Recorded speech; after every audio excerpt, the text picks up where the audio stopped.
జయ శ్రీరామ్. భువనేశ్వరాయ నమః. ఇంతకుముందు law of attraction మీద ఒక వీడియో చేశాను. ఆ వీడియోలో కొంతమంది కామెంట్స్ చేశారు, ఇందుకు లా ఆఫ్ అట్రాక్షన్ ఉందా లేదా, అదేమన్నా మిథ్యా స్కామా అని. అవన్నీ డౌట్లేని పెట్టుకోకండి. లా ఆఫ్ అట్రాక్షన్ ఉంది, మంచి అద్భుతమైనటువంటి కాన్సెప్ట్. ఇంతకుముందు నేను వీడియో చేశాను, అది చాలా సింపుల్గా ఎక్స్ప్లెయిన్ చేశాను. లా ఆఫ్ అట్రాక్షన్ ఎలా పనిచేస్తుందని. మన జీవితంలో కూడా మనం అనేక విషయాలను అట్రాక్ట్ చేస్తూ ఉంటాం. మన మాటలతో అట్రాక్ట్ చేస్తాం, మన యొక్క ఊహలతో అట్రాక్ట్ చేస్తాం, మనం చేసే పనుల ద్వారా అట్రాక్ట్ చేస్తాం, మన యొక్క ఆలోచనలతో అట్రాక్ట్ చేస్తాం. ఇలా అట్రాక్షన్ అనేది ఎప్పుడూ ఉన్నదే, కొత్త ఏం కాదు. కానీ దాన్ని ఒక సైంటిఫిక్గా వాడుకోవడమే లా ఆఫ్ అట్రాక్షన్. కాబట్టి లా ఆఫ్ అట్రాక్షన్ మీద ఎటువంటి అనుమానాలు మీరు పెట్టుకోకండి. మంచి అద్భుతమైనటువంటి కాన్సెప్ట్, మంచి సైన్స్ అది. అది మ్యాజిక్ ఏం కాదు, అది ప్యూర్ సైన్స్. కాకపోతే ఆ వీడియోలో నేను చెప్పదలుచుకున్న విషయం ఏంటంటే, మనం కేవలం ఎటువంటి యాక్షన్ లేకుండా మనం ఓన్లీ విజువలైజేషన్ చేయడం వల్ల మనకు మనీ రాదు. డబ్బు విషయంలో అంటే money comes to me easily అనేటటువంటి అఫర్మేషన్ని చాలామంది రాంగ్గా అర్థం చేసుకొని ఈజీ మనీ అని అనుకుంటున్నారు. ఆ చిన్న కరెక్షన్ మాత్రం చేయదలుచుకున్నాను నేను. అఫర్మేషన్ బ్రహ్మాండమైనటువంటి అఫర్మేషన్. నేను రోజు చేసే affirmation money comes to me easily and effortlessly అనేది నేను కూడా చేసే అఫర్మేషనే. ఆ అఫర్మేషన్లో ఎటువంటి లోపం లేదు. కానీ మనం దానివల్ల మన మైండ్లోకి సబ్కాన్షియస్ లెవెల్లో ఎటువంటి ప్రోగ్రామ్స్ అవుతాయా అనే దాని గురించి నేను మాట్లాడాను. బాగా గుర్తుపెట్టుకోండి. అది మీకు అర్థం కావాలంటే నేను ఒక ఎగ్జాంపుల్ చెప్తే మీకు అర్థమవుతుంది. ఒక ఊరిలో సుబ్బారావు, వెంకట్రావు ఇద్దరు ఉన్నారు.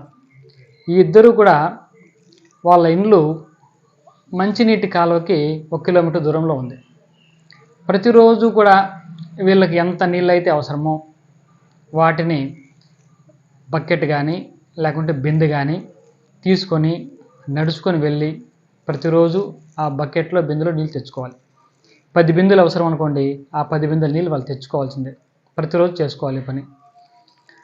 ఏ రోజన్నా చేసుకోకపోతే ఆ పూటకి నీళ్ళు ఉండవు.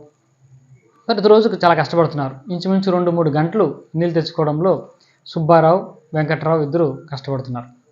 ఒకసారి సుబ్బారావుకి ఒక ఆలోచన వచ్చింది.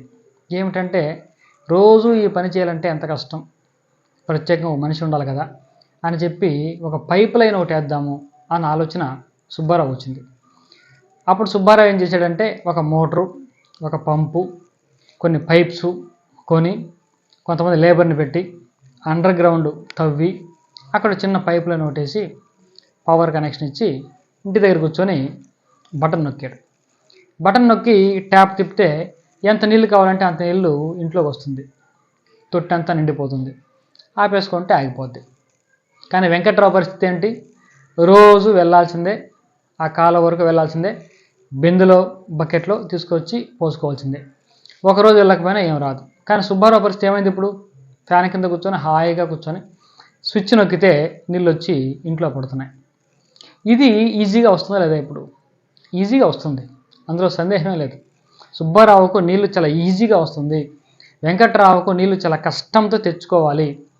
ఇది బాగా అర్థం చేసుకోండి. ఇప్పుడు వెంకట్రావుకి ఏం చెప్తామంటే, విజువలైజేషన్ చేసుకో అని చెప్తాం. అంటే నీకు కూడా రోజు స్విచ్ చేస్తే నీళ్ళు వచ్చినట్టు విజువలైజ్ చేసుకో అని మనం చెప్పామనుకోండి, వెంకట్రావు అనే అతను విజువలైజ్ చేస్తాడు. విజువలైజేషన్లో కూడా ఎటువంటి లోపం లేదు. విజువలైజేషన్ అద్భుతమైనటువంటి టెక్నిక్. అబ్దుల్ కలాం గారు ఎంతగానో కొనియాడినటువంటి టెక్నిక్ అది. కలలు కనండి, ఊహించండి, సాధించండి అని చెప్పారు ఆయన. ఆయన యొక్క అభిమానిగా అటువంటి టెక్నిక్ని ఎలా కాదంటాం? బ్రహ్మాండమైన టెక్నిక్. కానీ ఎక్కడ మనం తప్పులు చేస్తామో కొంచెం జాగ్రత్తగా ఆలోచించేయండి. ఇప్పుడు వెంకట్రావుకి విజువలైజేషన్ టెక్నిక్ చెప్పాం. ఆయన రోజు విజువలైజేషన్ చేస్తున్నాడు. ప్రతిరోజు కూడా కళ్ళు మూసుకొని నీళ్ళు వచ్చినట్టు, ట్యాప్ తిప్పినట్టు, అవన్నీ వాడుకుంటున్నట్టు బ్రహ్మాండంగా విజువలైజేషన్ చేసుకుంటూ మధ్యలో కళ్ళు తెరిచి ఇలా చూసి నిజంగా ట్యాప్ వచ్చిందా లేదా, నీళ్ళు వస్తుందా లేదా చూసుకొని, లేదు మళ్ళీ కంటిన్యూ చేస్తుంటే విజువలైజేషన్ మీకు ఎలా అనిపిస్తుంది చెప్పండి. నేను దాన్ని తప్పడుతున్నా. విజువలైజేషన్ వల్ల ఇటువంటివి విజువలైజేషన్ చేసుకొని కళ్ళు మూసుకొని కూర్చుంటూ ఉంటే ఎవరో ఒకరు ట్యాప్ తీసుకొచ్చి చేసేస్తారు, మనకు నీళ్ళు వచ్చేస్తాయి అనే ఆశతో, అనే హోప్తో విజువలైజేషన్ చేయకూడదు. విజువలైజేషన్ చేయాలి. విజువలైజేషన్ ప్రాపర్గా చేస్తే రిజల్ట్ ఎలా వస్తుందంటే, వినండి. రోజు విజువలైజేషన్ చేస్తున్నాడు వెంకట్రావు. మళ్ళీ ఆయన పని ఆయన చేసుకుంటున్నాడు. రోజు కాలువకి వెళ్తున్నాడు, నీళ్ళు తెచ్చుకుంటున్నాడు, రోజు కూర్చొని విజువలైజేషన్ చేసుకుంటున్నాడు. మంచిది. దీనివల్ల ఏమవుతుందంటే అతని మైండ్లో బలమైనటువంటి కోరిక ప్రారంభం అవుతుంది. నేను కూడా ఎలాగన్నా పైప్ లైన్ వేసుకోవాలి అని బలమైనటువంటి కోరిక, ఒక డిటర్మినేషన్, పట్టుదల వస్తుంది, ఒక కమిట్మెంట్ వస్తుంది. అప్పుడు డబ్బులు ఆటోమేటిక్గా దానికి సమకూరుతాయి. ఏ కారణం చేత అయితే అతను చేయకుండా మానేశాడో డబ్బులు లేక, ఇప్పుడు డబ్బులు ఆటోమేటిక్గా సమకూరుతాయి. చూడండి, మన కింద కమిట్మెంట్ ఉంటే సమకూరుతాయి. చూడండి, మన జీవితంలో కూడా డబ్బులు ఏదైనా ఎవరైనా ఏదో అడిగారు, మన దగ్గర డబ్బులే ఉండవు. మనకి ఏదైనా ఒక ఎంటర్టైన్మెంట్ కోసమో ఇంకో దానికోసమో ఖర్చు పెట్టాలనుకోండి, ఎక్కడి నుంచైనా డబ్బులు వస్తాయి. అంటే ఎందుకు వస్తాయి అంటే మన ప్రయారిటీ, మన కమిట్మెంట్ ఉన్న చోట డబ్బులు వస్తాయి. నాకు ఒక మిత్రుడు ఉండేవాడు. అతని దగ్గర డబ్బులు ఎప్పుడూ ఉండేది కాదు. చదువుకునే టైంలో ఉండేవాడు, ఎప్పుడు డబ్బులు ఉండేవి కాదు.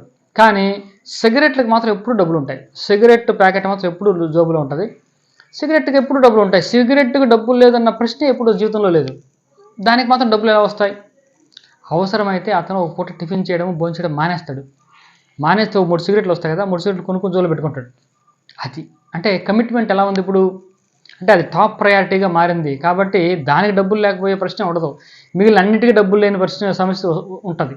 అంతేకాకుండా కొంతమంది చూడండి, టైం ఉండదు, దేనికి టైం ఉండదు.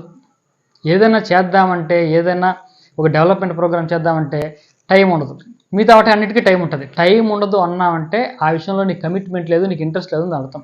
అంతేకాని మనకి ఇంట్రెస్ట్ అయిన విషయాలకి మన సినిమాకి వెళ్ళాలి, షికార్కి వెళ్ళాలి, T20 మ్యాచ్కి వెళ్ళాలి, వాటికి ఎలా టైం వస్తుంది? మనకు ఎక్కడి నుంచైనా టైం వచ్చేస్తుంది. అంటే ఇక్కడ పాయింట్ ఏంటంటే మనం ప్రయారిటీ ఇవ్వట్లేదు, కమిట్మెంట్ అవ్వట్లేదు, రిసోర్సెస్ మనకు ఆటోమేటిక్గా పూల్ అవ్వవు.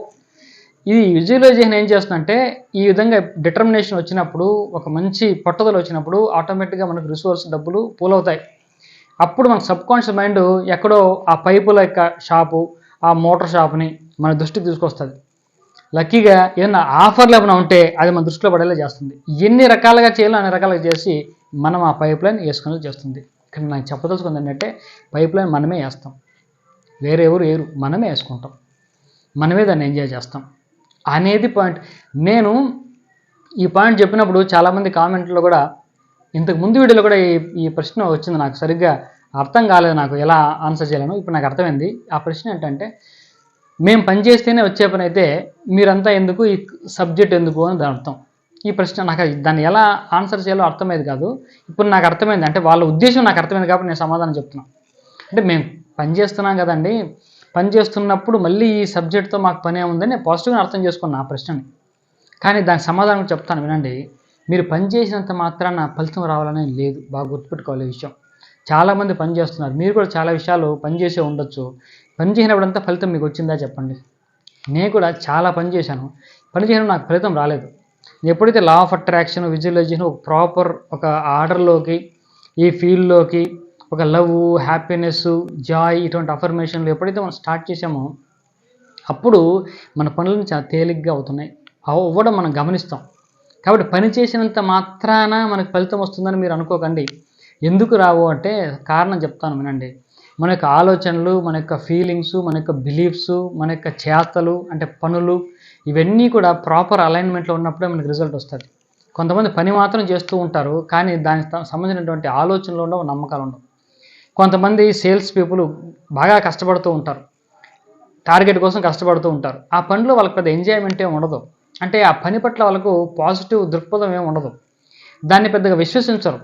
కానీ మనకు టార్గెట్ అచీవ్ అవ్వాలి, మన శాలరీ కావాలి, ఇన్సెంటివ్ కావాలి, ఆ దీంట్లో ఆ మోటోతో మనం పని చేస్తూ వస్తూ ఉంటాయి. కానీ కొంతమంది చూడండి దాన్ని ఉత్సాహంగా ఎంజాయ్ చేస్తారు. ఈరోజు ఇంతమందితో మాట్లాడాను, ఇన్ని విషయాలు తెలుసుకున్నాను, రకరకాలుగా నేను ఇంటరాక్ట్ అయ్యాను, ఇది ఒక ఛాలెంజ్ వచ్చింది నాకు, ఇటువంటి కస్టమర్స్, ఛాలెంజింగ్ కస్టమర్స్ నాకు ఉంటారు, వీళ్ళని ఎలా డీల్ చేయాలి, ఇప్పుడు కొత్త కొత్త ట్రైనింగ్ ప్రోగ్రామ్స్ అటెండ్ అవ్వడం, కొత్త విషయాలు నేర్చుకోవడం, వీళ్ళు చూడండి ఆలోచనల్లో ఉత్సాహం ఉంది, మంచి బిలీఫ్ సిస్టమ్ బాగుంది, యాక్షన్స్ బాగున్నాయి, అన్ని అలైన్మెంట్లో ఉన్నాయి. ఇటువంటి సేల్స్ పర్సన్కి వచ్చే రిజల్ట్స్కి, నాకు టార్గెట్ కోసం పనిచేసే సేల్స్ పర్సన్కి వచ్చే రిజల్ట్స్కి తేడా లేదా? కాబట్టి మన సబ్జెక్ట్ ఏం చేస్తుందంటే వీటన్నిటిని అలైన్మెంట్ తీసుకొస్తుంది. మన పెద్దలు ఎప్పుడో చెప్పారు, మేము కొత్తగా NLPలో చేసేదేం కాదు, ఇది త్రికరణ శుద్ధిగా చేయమని ఎప్పుడో చెప్పారు. త్రికరణాలు అంటే దాని అర్థం ఏంటి? త్రికరణాలు, 3 కరణాలు ఏంటంటే మనసు, మాట, మనం చేసే పనులు, అంటే శరీరంతో చేసే పని, ఇక్కడ మాట్లాడే మాటలు, మన ఆలోచనలు, ఇవన్నీ కూడా త్రికరణాలు ఒక అలైన్మెంట్లో ఉండాలి నాయన అని ఎప్పుడో చెప్పారు. అదే ఇప్పుడు మనం చేస్తున్నాం, కొత్తదేం కాదు ఇక్కడ. కాబట్టి ఈ త్రికరణ శుద్ధిగా చేసే పనులకు ఫలితం వస్తుంది, బ్రహ్మాండంగా ఉంటుంది రిజల్ట్స్. కాబట్టి మేము పని చేస్తే ఫలితం వచ్చే పని అయితే మీరెందుకు, లేకుంటే మీ కాన్సెప్ట్ మాకెందుకు అంటే కాన్సెప్ట్ అవసరమే. పని చేయనంత మాత్రాన ఫలితం రావాలని గ్యారంటీ ఏమీ లేదు. ఈ త్రికరణాలు ఒకటి మిస్ అయిందనుకోండి, సరిగ్గా మన రిజల్ట్ రావు. కాబట్టి వీటి అలైన్మెంట్ కోసము ఈ కాన్సెప్ట్ అవసరం. కాన్సెప్ట్ని సందేహించకండి. ఎవరో కొంతమంది దాన్ని మిస్గైడ్ చేయొచ్చు, లేకుంటే డబ్బు మీద ఉన్న వ్యామోహంతో ఆ కాన్సెప్ట్ని కొంచెం ఎగ్జాజరేట్ చేసి చెప్పి ఉండొచ్చు. కానీ కాన్సెప్ట్ చాలా గొప్పది. పద్ధతిగా కాన్సెప్ట్ నేర్చుకోండి. లా ఆఫ్ అట్రాక్షన్ కాన్సెప్ట్ అర్థం చేసుకోండి. హోప్ను అర్థం చేసుకోండి. జీవితంలో దాని ఒక భాగంగా చేసుకోండి. అద్భుతమైనటువంటి ఫలితాలు వస్తాయి. నేను వేరే ఇంకొక వీడియోలో నా జర్నీ ఎలా స్టార్ట్ అయింది, నేను ఈ కాన్సెప్ట్కి ఎలా వచ్చాను, కాన్సెప్ట్ రాకముందు నాకు రిజల్ట్ ఎలా ఉండేది, వచ్చిన తర్వాత నాకు రిజల్ట్ ఎలా ఉంది, నా ఆలోచన విధానం ఎలా ఉండేది, చాలా వివరంగా నేను చెప్తాను. ఆ వీడియో చూస్తూ కూడా మీకు అర్థమవుతుంది. కాబట్టి కాన్సెప్ట్ని సందేహించకండి. అద్భుతమైనటువంటి కాన్సెప్ట్. అందరూ లా ఆఫ్ అట్రాక్షన్ని ప్రాక్టీస్ చేయాలి, కానీ రైట్ వేలో ప్రాక్టీస్ చేయండి. కాబట్టి చేయడానికి కూడా మనకు ఒక టెక్నాలజీ అవసరం. ఆ టెక్నాలజీ ఈ లా ఆఫ్ అట్రాక్షన్. కాబట్టి అందరూ లా ఆఫ్ అట్రాక్షన్ ప్రాక్టీస్ చేయండి, నేర్చుకోండి, తెలుసుకోండి. స్వస్తి.